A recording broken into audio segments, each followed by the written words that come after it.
morning. I don't think we anticipated the screens would be so large, so if the light should bounce off my head and disturb you, do let us know. The Honorable Senator Datuk Seri Idris Jalla, Your Excellencies, ABC Advisory Council members, distinguished guests, ladies and gentlemen. I am honored to represent all of my fellow Advisory Council members in welcoming you all to the 2015 ASEAN Business Club Forum.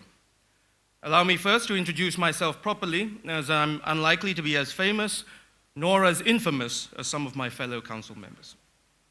After a career in investment banking and private equity, I returned to Myanmar in 2010, and with the support of North Star Pacific and TPG Capital, my team and I have been actively exploring investment opportunities in Myanmar. Together and before our very eyes, we are seeing an economy liberalize and transform itself, and politics redefine itself, and citizens reconnect with the rest of ASEAN and the world. Literally reconnect, as mobile penetration is now over 30% compared to 8% just over 2 years ago. If you should be wondering, this is not quite the queue for AirAsia's latest offers, but is actually the queue for SIM cards when they were released outside one of our stores. In our small way in Myanmar, we are witnessing a community reintegrate themselves with the rest of ASEAN, and in doing so benefit from accessing new funding, new markets, technologies, as well as expertise and lessons from others in the region. Equally, we are also desperately trying to cope with the real challenges of catching up and impending competition.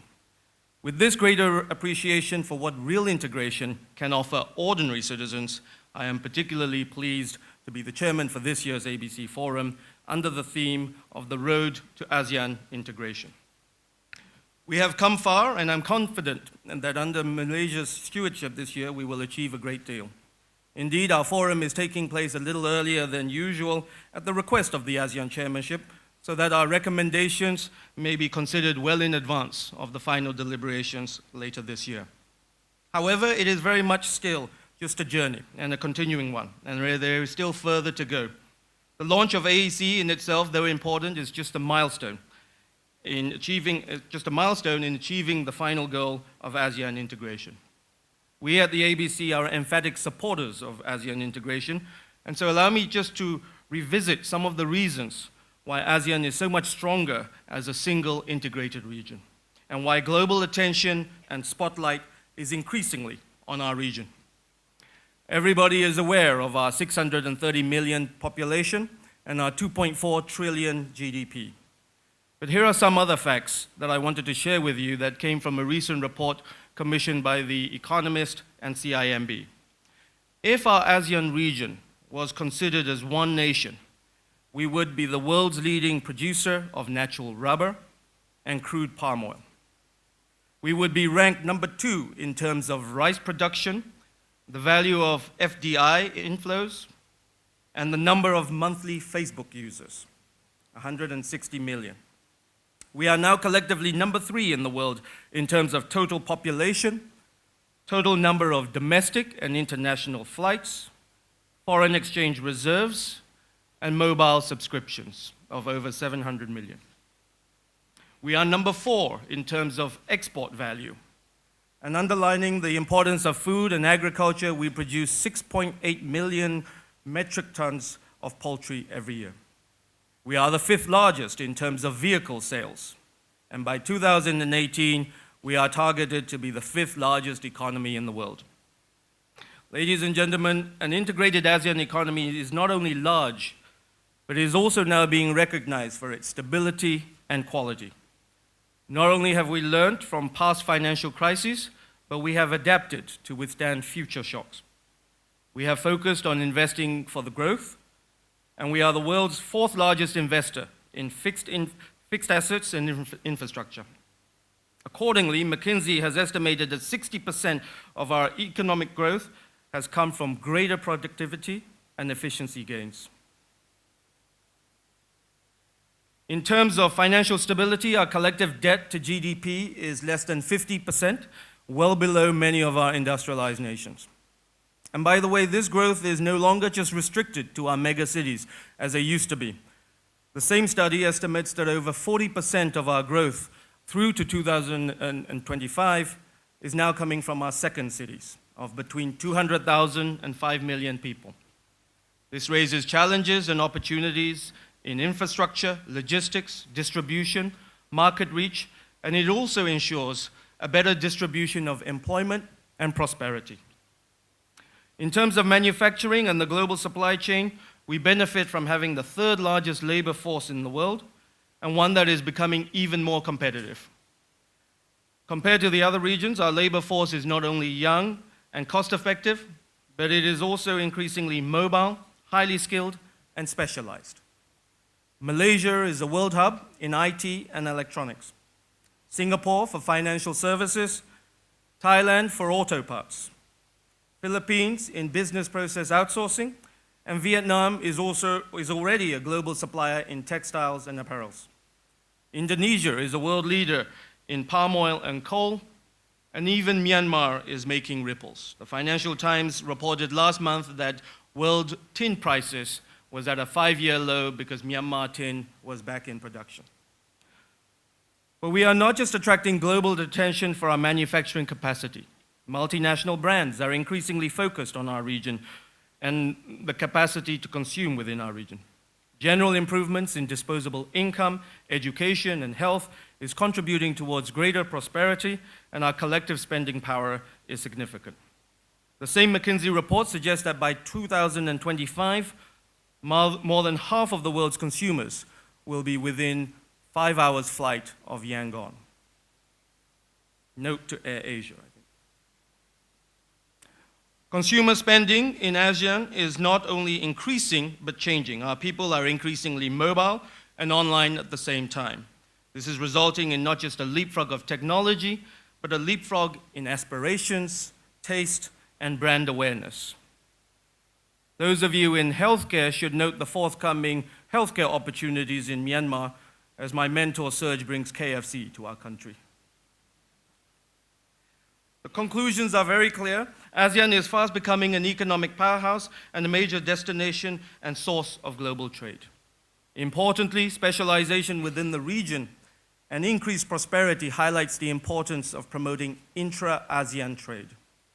As Prime Minister Najib Razak stressed in his opening speech at the Leaders' Conference in Kuala Lumpur last month, if intra-ASEAN trade was boosted to 40%, the incremental impact on our collective economy could be $2.5 trillion a year. The potential is clear, and while we are all convinced of the benefits of integration, there is still significant obstacles and non-tariff barriers to overcome within all the sectors and across our entire region.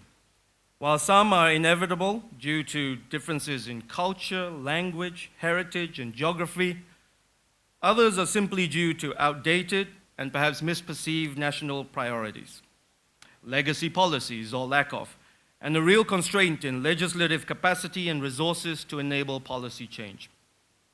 2 years ago, the ABC sought to address some of these non-tariff barriers through the launch of the Lifting the Barriers initiative, and industry reports were commissioned to identify specific barriers to free trade and movement of resources, and propose practical solutions to resolving them. While many required policy changes, other solutions could be driven by the private sector. In 2013, we focused on aviation, connectivity, infrastructure, power and utility, capital markets, financial services, and healthcare. Last year, we looked into legal, tax, automotive and manufacturing, financial services, and capital markets, mineral, oil and gas, food and beverage, and retail.